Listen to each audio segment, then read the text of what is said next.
Hello friends, Ravindra IAS अड्डा 24/7 के learning platform पे आप सभी लोगों का स्वागत है। तो यूटिलिटी के बेसिस पर अगर हम आपके देखें तो न्यूट्रिएंट्स आपके कितने प्रकार के होते हैं? 4 प्रकार के।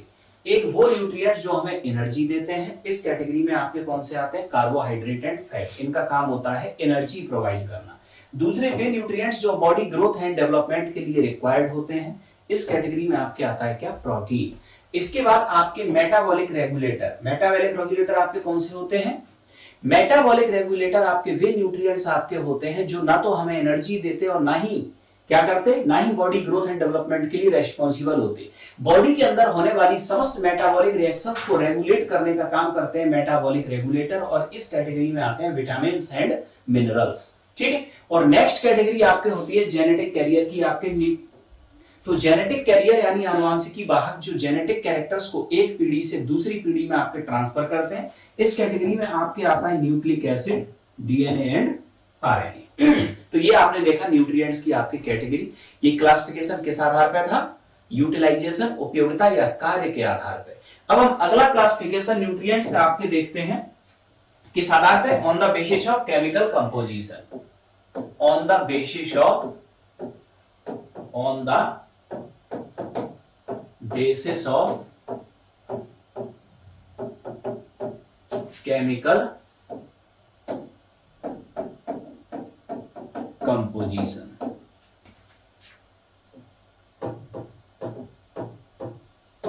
रासायनिक संगठन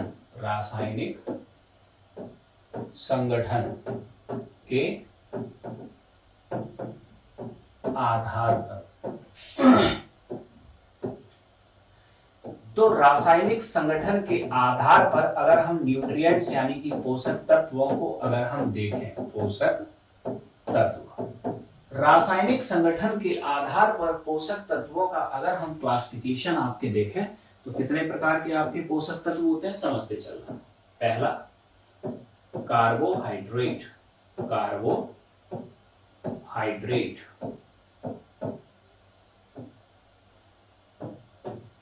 दूसरा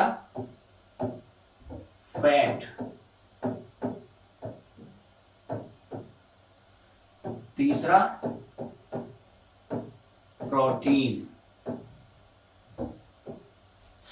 चौथा विटामिन्स,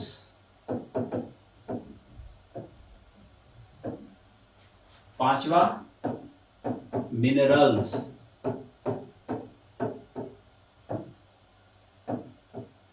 छठवा वाटर,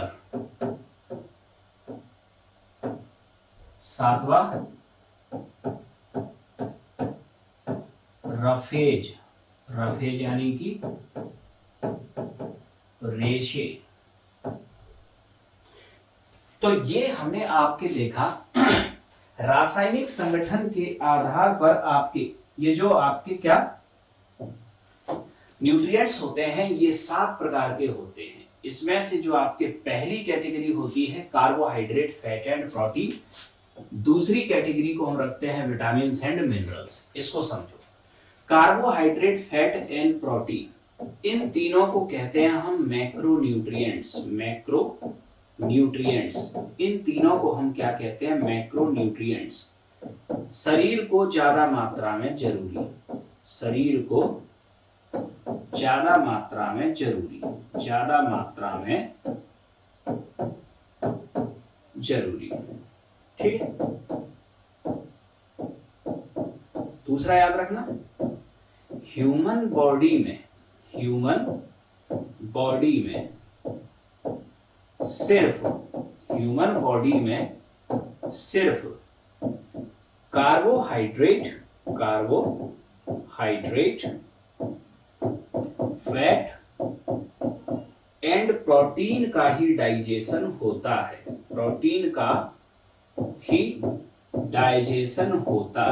डाइजेशन होता है। याद रखना कि बॉडी के अंदर सिर्फ कार्बोहाइड्रेट, फैट और प्रोटीन का डाइजेशन होगा। इसके अलावा ये बाद में आप जो विटामिन, मिनरल, वाटर, रफेज जो भी देख रहे हो, इनमें से किसी का भी डाइजेशन ह्यूमन बॉडी के अंदर नहीं होता। ठीक है। दूसरा अब आगे याद रखना कि विटामिन्स और मिनरल्स इनको हम कहते हैं माइक्रोन्यूट्रिएंट्स, माइक्रोन्यूट्रिएंट्स।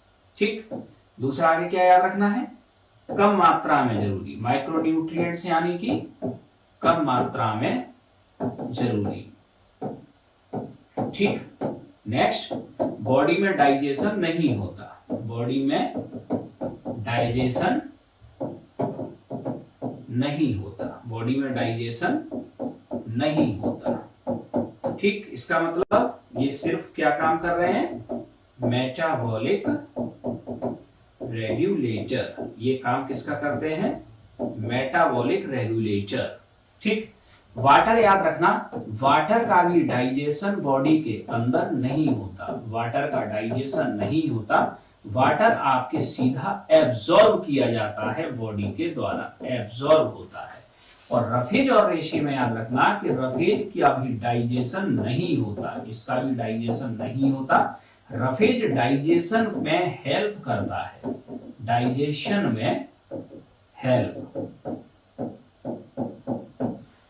ठीक, तो यहां एक जो पॉइंट आप लोगों को याद रखना है वो याद रखना है कि ह्यूमन बॉडी, कई बार क्वेश्चन आता है कि बॉडी को एनर्जी किससे मिलती है।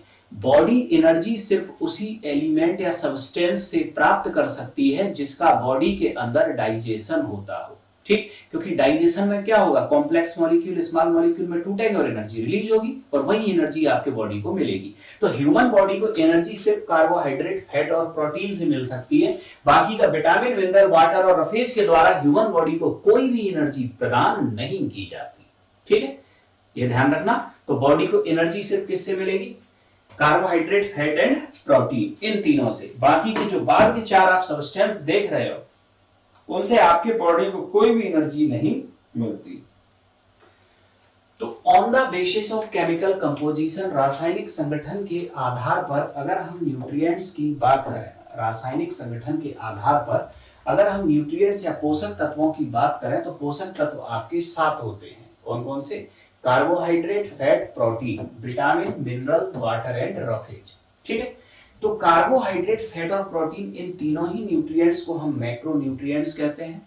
शरीर को ज्यादा मात्रा में जरूरी होते हैं और ह्यूमन बॉडी में आपके सिर्फ और सिर्फ कार्बोहाइड्रेट, फैट एंड प्रोटीन का ही डाइजेशन होता है। पहला पॉइंट।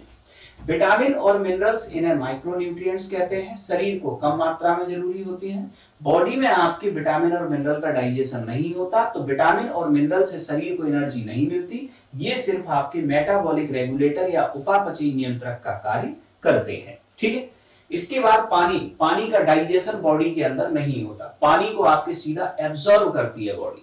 ठीक है, रफेज या रेशों की बात करें तो रेशों में भी याद रखना, इनका डाइजेशन भी बॉडी के अंदर नहीं होता। रेशे, रफेज डाइजेशन में हेल्प करते हैं। रफेज जो सलाद और फ्रूट्स में आपके जो रेशे पाए जाते हैं ये आपके डाइजेशन में हेल्प करते हैं। तो ये तो हमने सिर्फ आपके क्लासिफिकेशन देखा न्यूट्रिएंट्स का। ठीक, अब इस क्लासिफिकेशन के बाद में आपके नेक्स्ट हम आगे समझें। इस क्लासिफिकेशन के बाद जब हम आपके आगे आए तो अब हम आगे क्या देखते हैं, आगे डिटेल में समझते हैं एक एक करके सारे न्यूट्रिएंट्स को, एक एक करके डिटेल में हम सारे न्यूट्रिएंट्स को समझते हैं। ठीक है।